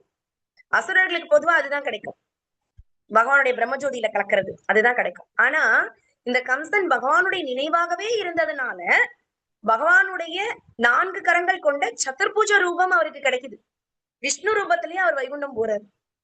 What a great thing. பகவானுடைய பார்வைப்பட்டாலே அங்க இருக்கிற எல்லா பாவமும் போயிடும். அவரை பார்த்தாலே எல்லா பாவமும் போயிடும். அவர் கையாலேயே வந்திருக்காங்க அப்படின்னா அவங்க அவரை தவிர செய்ய அழிக்க முடியாத ஒரு பாவம் நம்மளால செய்ய முடியுமா? அவரை தாண்டி ஏதாவது நம்ம பாவம் செய்ய முடியுமா? அப்படி ஒண்ணு இருக்கா? அப்படி ஒண்ணு கிடையவே கிடையாது. அப்ப பகவானுடைய இடத்துக்கு அவர் போயிட்டாரு அப்படின்றத நம்ம பார்க்கிறோம். சோ தொடர்ந்து வந்து பார்த்தோம் அப்படின்னா இந்த 8 பேர் ஓடி வராங்க. என்னுடைய சகோதரனை கொன்று விட்டாயே, உன்னை நாங்க சும்மா விட மாட்டோம், என்ன பண்றோம் பாரு, நாங்க எல்லாரும் சேர்ந்து உங்க 2 பேரையும் கொல்றோம் அப்படின்னு சொல்லி ஓடி வராங்க. இந்த 8 சகோதரர்கள் வந்து பார்த்தோம் அப்படின்னா யாரு அப்படின்னா வந்து அலகாபுரி, அதுல வந்து தேவயக்ஷா அப்படின்ற ஒருத்தர். அந்த தேவயக்ஷர்கள் அவங்களும் வந்து என்ன பண்றாங்க அப்படின்னா ஒரு வாட்டி அவருடைய பசங்க 8 பேரு, அவங்க 8 பேரை வந்து சிவனுக்கு பூஜை செய்வதற்காக 1000 தாமரை மலர்களை மானசரோவர் ஏரியில இருந்து பறிச்சுட்டு வர சொல்லி இவங்க 8 பேரையும் அனுப்புறாங்க. இந்த 8 பேரும் போறாங்க, அங்க இருந்து 1000 மலர்களை பறிச்சுட்டாங்க. அந்த மானசரோவர் ஏரி அப்படின்றது பாகவதத்துல ரொம்ப அழகா குறிக்கப்பட்டிருக்கு. அன்ன பறவைகள் நீந்தும் ரொம்ப மதுரமான ஒரு இடம், குளிர்ச்சியான நீரோடை இருக்கும், தெளிந்த நீரோடை, இனிமையான அந்த ஸ்வீட்னஸா இருக்கும். அந்த தண்ணி வந்து ரொம்ப ஸ்வீட்டா இருக்கும். அங்க இருக்கக்கூடிய அந்த தாமரை மலர்களுடைய மகரந்தம் அது ரொம்ப மனம் வீசும் அப்படிலாம் வந்து நம்ம பாகவதம் சொல்றது. இந்த தாமரை மலர்களை வந்து பறிச்சுட்டு வரும்போது இந்த ஸ்மெல்ல வந்து இவங்க மயங்கிட்டாங்க. சோ என்ன பண்றாங்க, அந்த தாமரை மலரை நுகர்ந்துட்டு அதை கொண்டு நீங்க கொடுத்துட்டாங்க தேவயக்ஷா கிட்ட. அவர் அதை வாங்கிட்டாரு. பட் ஆனா அவங்க வந்து பெரிய போஸ்டிங்ல இருக்காங்கல்ல, சோ அவங்களுக்கு கொஞ்சம் தெரியும் இவங்க அந்த பூவை வந்து மணந்து பாத்துட்டாங்க அப்படின்றது தெரியும். சோ தெரிஞ்ச உடனே அவங்க என்ன பண்றாங்க அப்படின்னா அவங்களுக்கு வந்து சாபம் கொடுத்துடுறாங்க. நீங்க வந்து எப்படி வந்து ஒரு தேவதேவன் சிவபெருமானுக்கு படைக்கக்கூடிய ஒரு போகா இந்த பூ, இத வந்து ஒரு வந்து எச்சை ஆன ஒரு பொருளா மாத்திட்டீங்க. சோ அதனால நீங்க வந்து என்ன பண்ணணும், பூமியில போய் போறீங்க, அரக்கனாயிருங்க அப்படின்னு சொல்லி அவங்கள வந்து அனுப்பி விட்டுட்டாங்க. சோ அப்படியாக வந்தவங்கதான் இந்த 8 பேரும். தேவகூட்டா, மகாகிரா, கந்தா, தண்டா, பிரஜண்டா, கண்டா, அகண்டா, பிருத்து. இந்த 8 பேரும். இந்த 8 பேரும் வந்து என்ன ஆகுறாங்க அப்படின்னா இப்ப பலராமர் கையால இவங்க வதம் செய்யப்படுறாங்க. இப்படி பலராமர் வந்து இவங்களை எல்லாரையும் கொன்னுட்டு திரும்பி பார்த்தோம் அப்படின்னா கம்சனுடைய அந்த சடலத்தை எடுத்து மடியில் வைத்துக் கொண்டு அவருடைய மனைவிமார்கள் அழுது கொண்டிருக்கிறார்கள். ஏன் பலராமர் இந்த 8 பேரை கொல்றாரு? இது ஒரு சேலஞ்சான கொஸ்டின். ஏன் பலராமர் கொல்லணும்? கிருஷ்ணர் தானே இவ்வளவு பேரை கொன்னாரு. இந்த மல்லர்கள்ல கூட 2 பேரை பலராமர் கொன்னாரு, 3 பேரை கிருஷ்ணர் கொன்னாங்க. 2 பேரும் ஈக்குவலா பிரிச்சு சண்டை போட்டுட்டு இருக்காங்க, பிரிச்சு கொண்டுட்டு இருக்காங்க. என் கம்சனை கொன்னுட்டாரு, இப்ப 8 பேர் ஒரே நேரத்துல வராங்க, இப்ப 2 பேரும் ஷேர் பண்ணி கொல்லலாம்ல. பகவான் கிருஷ்ணருக்கும் பலராமருக்கும் எந்த வித்தியாசமும் இல்லையே. அவரு சேவக பகவான், இவரு சேவிக்க பகவான். இவரு கருப்பா இருக்க போறாரு, அவர் வெள்ளையா இருக்க போறாரு. வேற எந்த வித்தியாசமும் அவங்களுக்குள்ள கிடையாது. ஏன் இவங்களுக்குள்ளார இந்த வித்தியாசம் இல்லாத பொழுது பலராமர் மட்டுமே இந்த 8 பேரை கொன்னாரு அப்படின்னா பிரபுபாதர் சொல்றாங்க, தேவகியினுடைய சகோதரராக கம்சன் இருக்கிறார். சோ தாய்மாமனை கொல்றது வந்து சாஸ்திரப்படி தவறு. சோ தொடர்ந்து இந்த 8 மாமன்களையும் வந்து கொல்றது அப்படிங்கிறது அவருக்கு சாஸ்திரப்படி தவறு. பகவான் சாஸ்திரத்துக்கு அப்பாற்பட்டவர், பகவான் சாஸ்திரத்துக்கு உட்பட்டவர் கிடையாது. தர்மம் என்ன அப்படின்னா தர்மம் து சாட்சாத் பகவத் பிரணீதம். பகவான் என்ன சொல்றாரோ அதுதான் தர்மம். சாஸ்திரம் யார் கொடுத்தது? பகவான் கொடுத்தது. வேதங்கள் யார் கொடுத்தது? தேனிய பிரம்ம ஹிருதாய ஆதி கவையே ஜந்தி. பகவான் வந்து அந்த பிரம்மாவனுடைய ஹதயத்துல சொல்லி இருக்காரு அந்த வேதத்தை. அந்த ஸ்ருதிகள் தான் வந்து வியாசரால பின்னால 4 வேதங்களாக பிரித்து எழுதப்பட்டது. இப்ப வேதம்ன்றது பகவான் சொன்னதுதான். ஆனா ஒரு தவிர்க்க முடியாத காரணம் வரும் வரையில் பகவான் அந்த வேத நெறிகளை மீறுவது இல்லை. அவர் நினைச்சா எல்லாத்தையும் மாத்தலாம் தான். இன்னைக்கு அமாவாசை இல்ல, நாளைக்குதான் அமாவாசைன்னு சொல்லலாம் அவரு. இன்னைக்கு மகாபாரத யுத்தம் அமாவாசைக்கு ஆரம்பிக்கணும் அப்படின்னு முதல் நாளே அவர் அமாவாசைக்கு தர்ப்பணம் கொடுக்கலாம். அவருக்கு எல்லா பவரும் இருக்கு. அவருதான் பரம ஆளுநர், அவர்தான் பரம புருஷர், அவர்தான் புருஷோத்தமர். அவர் சொல்றதுதான் வேதம், அவர் வைக்கிறதுதான் தர்மம், அவர் சொல்றதுதான் வாழ்வியல் முறை. அதனால அவர் என்ன சொன்னாலும் சரிதான். ஆனா தவிர்க்க முடியாத காரணம் வரும் வரையில் பகவான் அவர் வகுத்த அந்த வேத நெறிகளை மீறுவதே கிடையாது. சோ அதனால என்ன பண்றாரு, நம்மளுடைய தாய்மாமன்களை நம்ம கொல்ல வேண்டாம் அப்படின்னு அவரு கொஞ்சம் ஒதுங்கி நின்னுட்டாரு. பலராமர் தன்னுடைய பலத்துக்கு அருமையான இறை கிடைத்தது, நல்லா என்ஜாய் பண்றதுக்கு ஒரு சிச்சுவேஷன் கிடைச்சது அப்படின்னு சொல்லி இந்த 8 பேரையும் கொன்று குவிக்கிறார். இதை பார்த்த உடனே இந்த 8 பெண்களுடைய மனைவிமார்களும் கம்சனுடைய மனைவியும் ஓடி இந்த கணவன்மார்களுடைய அந்த தலையை எடுத்து மடியில வச்சுக்கிட்டு புலம்புறாங்க. ஒவ்வொரு இறந்த வீட்டிலும் புலம்புவதுதான், என்னுடைய செல்வம் போச்சு, என்னுடைய பொக்கிஷம் போச்சு, என்னுடைய வாழ்வு போச்சு, என்னுடைய எல்லாமும் உங்களோடு போனது. ஆனா ஒரு ரியலைசேஷன் அவங்களுக்கு இருக்கு, பகவான் தான் பரம அனுபவிப்பாளர், அவரை எதிர்த்து ஒருவரும் இருக்கக்கூடாது. அவருக்கு எதிரா யாரு செய்யறாங்களோ அவங்களுக்கு உங்களுடைய மரணம் தான் பாடம் அப்படின்றது அந்த கம்சனுடைய மனைவிக்கு புரியுது. அவங்க அதையுமே கம்சனுடைய சடலத்துக்கிட்ட பேசுறாங்க. அப்ப என்ன பண்றாரு அப்படின்னா, கிருஷ்ணர் அத்தை இல்லையா, சொந்த தாய் மாமா அத்தை, தன்னுடைய சொந்த உறவினர்கள் அழுது கொண்டிருக்கிறார்கள், அவங்களுக்கு பக்கத்துல போய் சமாதானம் பண்றாரு. சமாதானம் பண்ணி, ஓகே நடந்துருச்சு, அவங்க செஞ்ச விஷயங்களுக்கு நடந்துருச்சு, எல்லாருக்கும் ஒரு நாள் மரணம் தான் வரணும், எல்லா சமாதானங்களும் சொல்லி அவங்களுடைய ஈம சடங்குகளை மருமகனாக பகவான் ஸ்ரீ கிருஷ்ணர் சேவிக்கிறாராங்க. பகவான் அவங்களுக்கான ஈம சடங்குகளை செய்யறார். செஞ்சு முடிச்சுட்டு அதுக்கப்புறமா அவங்க எல்லாரும் சேர்ந்து என்ன பண்றாங்கன்னா, வசுதேவர் தேவகி அவங்களுடைய கால்கள்ல போய் கிருஷ்ணரும் பலராமரும் போய் விழுகிறார்கள். ஆனா தேவகி வசுதேவருக்கு பார்த்தோம் அப்படின்னா, நந்த மகாராஜா எப்பவுமே கிருஷ்ணரை தன்னுடைய குழந்தையாதான் பார்ப்பான். நம்ம நிறைய பாஸ்ட் டைம்ஸ் விருந்தாவனம் பாஸ்ட் டைம்ஸ் நம்ம இது வரைக்கும் நிறைய பார்த்துட்டோம். ஏன்னா மதுரா இப்ப அதனால விருந்தாவன பாஸ்ட் டைம்ஸ் நிறைய பார்த்திருக்கோம். அவர் விதவிதமான அரக்கர்களை கொல்லுவாரு. வீட்டுக்குள்ள பூதனா கொல்ல ட்ரை பண்ணுவா, வீட்டுக்கு வெளியில சகடாசுரன் வருவான், திருநாவிரத்தன் வருவான், வத்சாசுரன் வருவான், இப்படி விதவிதமா வருவாங்க. சரி எங்கேயாவது மாடு மேய்க்க அனுப்பலாம் அப்படின்னு பார்த்தா அகாசுரன் வருவான், பகாசுரன் வருவான். சரி இதெல்லாம் பிரச்சனை இல்ல, சரி தண்ணி எல்லாம் போய் விளையாடட்டும் அப்படின்னு பார்த்தா அங்க காளிங்கா பிரச்சனை பண்ணிட்டு இருக்காரு. சரி நம்ம எல்லாரும் ஏதோ ஒரு இந்திர பூஜை பண்ணிட்டு இருக்கோம், இதை தொடர்ந்து பண்ணலாம் அப்படின்னு பார்த்தா கிருஷ்ணர் அந்த பூஜையை நிறுத்தி, அந்த இந்திரனுடைய பூஜையை நிறுத்தி கோவர்தன மலைக்கு பூஜையை பண்ண வைக்கிறாரு. சோ இப்படி ஒவ்வொரு இடத்துலயும் பார்த்தோம்னா அசாதாரணமான செயல்கள். நம்ம தாமோதர மாசம்னு ஒரு மாசம் கொண்டாடிட்டு இருக்கோம். உரல்ல கட்டி வச்ச ஒரு லீலை. ஒருத்தரை உரல்ல கட்டி வைக்கிறது யாராவது கொண்டாடுவாங்களா? நம்ம கொண்டாடிக்கிட்டு இருக்கோம். கிருஷ்ணரை உரல்ல கட்டி வச்சுட்ட ஒரு லீலைய நம்ம எல்லாரும் கொண்டாடிக்கிட்டு இருக்கோம். அதுல இருக்க ஒவ்வொன்னும் அசையும், சராசாட்சர ஏவச்சா, அசைவன அசையாதன அனைத்தும் பகவான் மேல பிரேமத்துல இருக்கு. விருந்தாவனத்துல ஒரு பொருளும் பகவான் மேல வெவ்வேறு விதமான ரசங்கள், அனுகூலமான ரசங்கள்ல இருக்காங்க. தயிர் கடையிற மத்தா இருக்கட்டும், அடுப்புல எறிகிற நெருப்பா இருக்கட்டும், அந்த பாலா இருக்கட்டும், அந்த பாலுக்கு கூட வேதனை. எங்க யசோதாமா கிட்ட பால் குடிச்சா ஏன் பாலை குடிக்காம போயிருவாருன்னு, அது நான் இருக்கிறதுக்கு நான் தற்கொலையே பண்ணிக்கிறேன்னு அது பொங்கி விழுந்து என்ன பண்ணுது, தற்கொலை பண்ணி. அந்த கொம்பு ஆசைப்படுது, யசோதாமா ஒரே ஒரு தடவை கிருஷ்ணரை டச் பண்ணிருங்க, நான் கிருஷ்ணரை பார்த்து தொட்டுடுறேன் அப்படின்னு ஆசைப்படுது. இப்படி இவ்வளவு விஷயங்கள். சாதாரணமா கிருஷ்ணர் போய் ஒரு உரல போய் உருட்டி விடவும் 2 மரங்கள் விழுந்துருச்சு.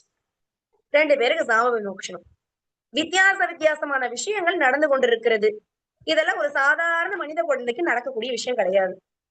இதை எல்லாத்தையும் நந்த மகாராஜா பாக்குறாங்க, அவருடைய சகோதரனா சுனந்தன் பாக்குறாரு, அவங்களுடைய அம்மாவான யசோதா பாக்குறாங்க, அங்க இருக்கக்கூடிய கோப சிறுவர்கள், கோபிமார்கள், கோபி மங்கையர்கள் எல்லாரும் பாக்குறாங்க. எல்லாரும் பார்த்தோம் என்ன பண்ணுவாங்க, இந்த நிகழ்வு எல்லாம் முடிஞ்ச உடனே கிருஷ்ணரை கூப்பிட்டு பக்கத்துல வச்சுப்பாங்க.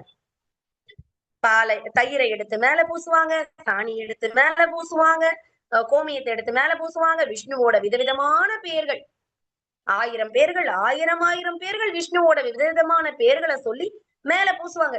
விஷ்ணு காப்பாத்துங்க, காப்பாத்துங்க, என்னுடைய பையனை பாதுகாப்பா வச்சுக்கோங்க, பாருங்க இந்த மாதிரி தொல்லை எல்லாம் என் பிள்ளைக்கு வருது அப்படின்னு சொல்லி சொன்னாலும் கூட அவங்களுடைய மனம் எப்படி இருக்கிறது அப்படின்னு சொன்னா, முழுக்க முழுக்க கிருஷ்ணா என்னோட குழந்தை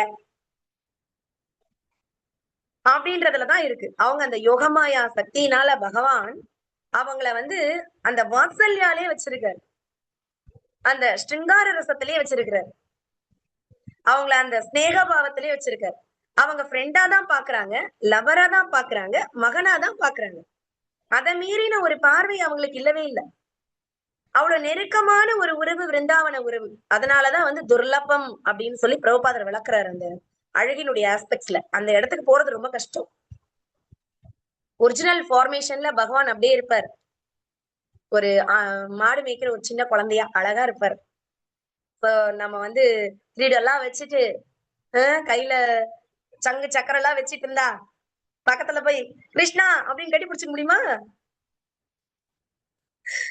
பயந்து போய் கையெடுத்துதான் கும்பிட முடியும். அதே கிருஷ்ணர் மாடு மேய்க்கிற சிறுவனா இருந்து தலையில ஒரு தலப்பா கட்டிக்கிட்டு, வேஷ்டி ஒரு மஞ்சள் வேஷ்டியை கட்டிக்கிட்டு, ஒரு புல்லாங்குழலை வாசிச்சுக்கிட்டு நம்மளோட சேர்ந்து விளையாடி, நம்மளோட சேர்ந்து ஆடி பாடி, ராச நடனம்லாம் ஆடி பாடி இதெல்லாம் பண்ணும்போது எப்படி இருக்கும், எவ்வளவு என்ஜாய்மெண்டா இருக்கும்.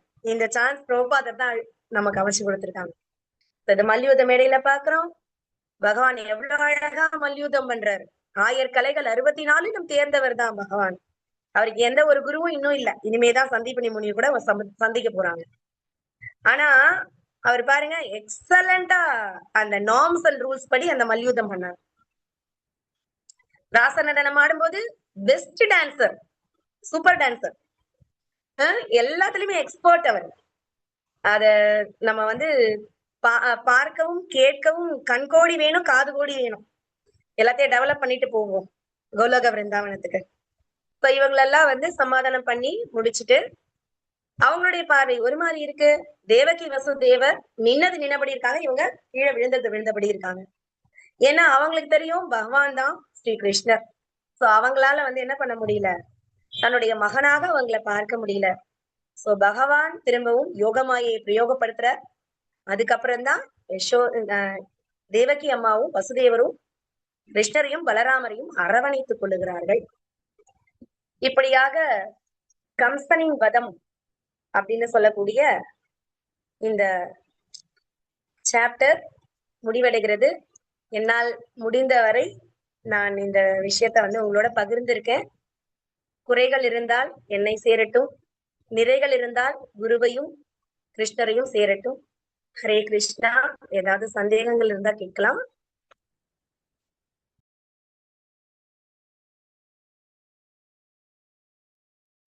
हरे कृष्ण माता जी, दंडवत प्रणाम। हरे कृष्णा।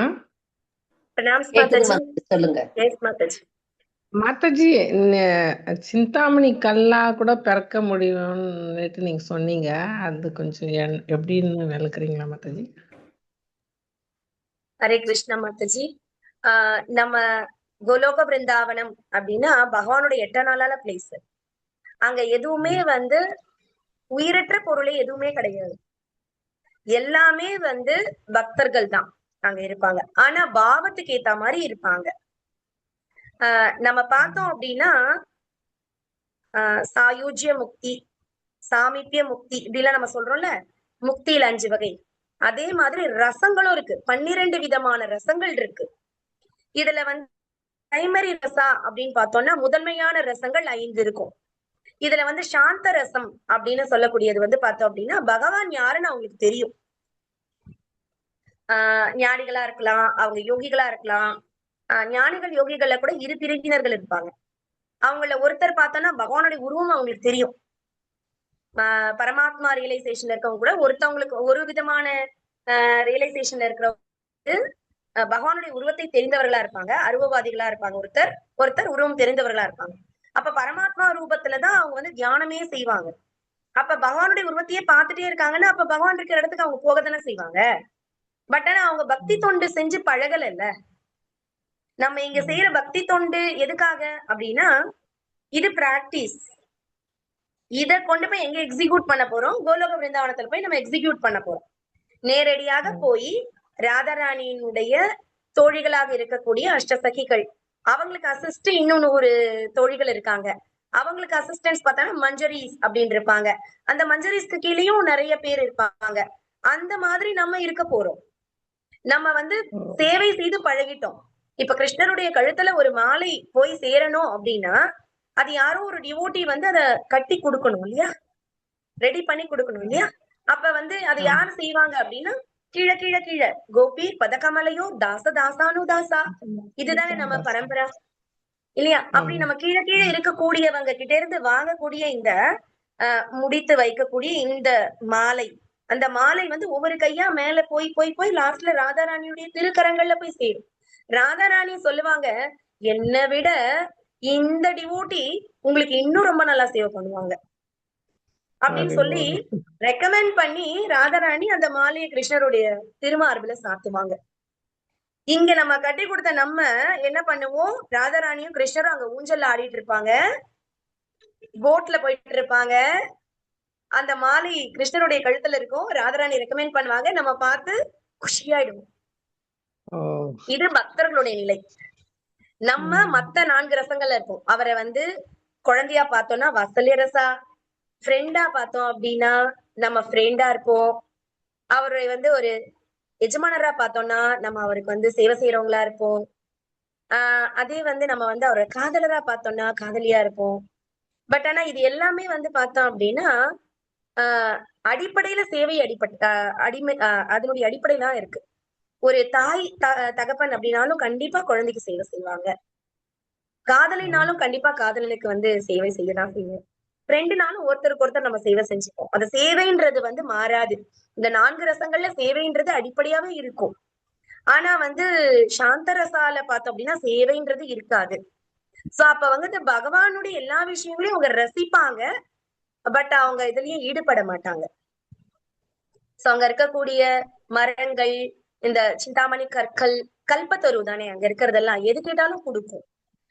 ஆனா அவங்க எல்லாம் வந்து போய் சேவை செய்ய மாட்டாங்க, அவங்க பிராக்டிஸ் பண்ணல.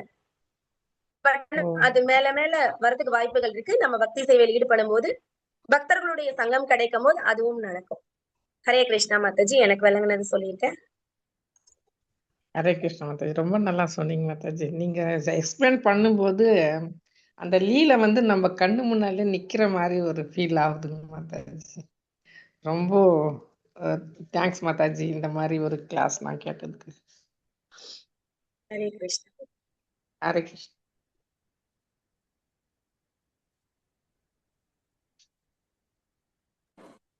ஹரே கிருஷ்ணா. வேற யாருக்கும் ஏதாவது கேள்விகள் கருத்துக்கள் இருந்தா மாதாஜிட்ட இது பண்ணலாம். மாதாஜி ரொம்ப அழகா பதில் சொல்லுவாங்க. டீச்சர் அங்க IISc-ல பக்தி வேதாந்தா படிக்கிறாங்க. ரொம்ப நல்லா இருக்கு மாதாஜி, கேக்குது. ரொம்ப சந்தோஷமா இருக்கு. ஹரே கிருஷ்ணா. ஹரே கிருஷ்ணா. யாருக்கும் எதுவும் கேள்விகள் இல்லைன்னா நம்ம முடிச்சுக்கலாமா? மாதாஜிக்கு நன்றி சொல்லி ஹரே முடிச்சுக்கலாமா? Krishna Mataji, thank you so much. IISc ஈப்போ இன்ஸ்டிடியூட் எனக்கு வந்து படிக்கிறதுக்கான வாய்ப்பும் கொடுத்திருக்கீங்க, இந்த மேடையும் அமைத்து கொடுத்திருக்கீர்கள். இப்ப வந்து பகவானை பத்தி பேசுறதுக்கான ஒரு கிரேட் சான்ஸ் புருஷோத்தம மாசத்துல, அதுவும் கடைசி 5 நாட்கள்ல எல்லாம் கன்வீனியன்ட் எல்லாம் கேட்டு, Vanditha Mataji great supporter, Visveshwari Mataji great supporter, எங்களுடைய பிரபு மணிமோகந்தா பிரபு, முரளிதர ஷியாம் பிரபு கிரேட் சப்போர்ட்டர்ஸ். எங்களுக்கு பக்தி சாஸ்திரில இருந்தே நான் இங்கதான் படிக்கிறேன். பிரபுஸ் மாதாஜிஸ் எல்லாம் ரொம்ப சான்ஸே இல்ல, எங்களுக்கு அவ்வளவு அட்ஜஸ்டபிள். எங்களை எப்படியாவது வந்து கோலோக விருந்தாவனத்துக்கு நாங்க போவோமோ இல்லையோ இவங்க கூட்டு போயிருவாங்க. அதுக்கான முதற்படி எங்களுக்கு இந்த ஒரு வாய்ப்பு கொடுத்திருக்காங்க. பகவானுடைய அருமையான கதைகளை பேசுறதுக்கான ஒரு மேடை. ரொம்ப ரொம்ப எனக்கு சந்தோஷமா இருக்கு. இந்த மாதிரி மேடைகள் எனக்கு கிடைக்கணும்னு நான் பிரார்த்திக்கிறேன். உங்ககிட்ட நான் வேண்டுகோள வைக்கிறேன். ஹரே கிருஷ்ணா. தேங்க்யூ மாதாஜி. ஹரே கிருஷ்ணா.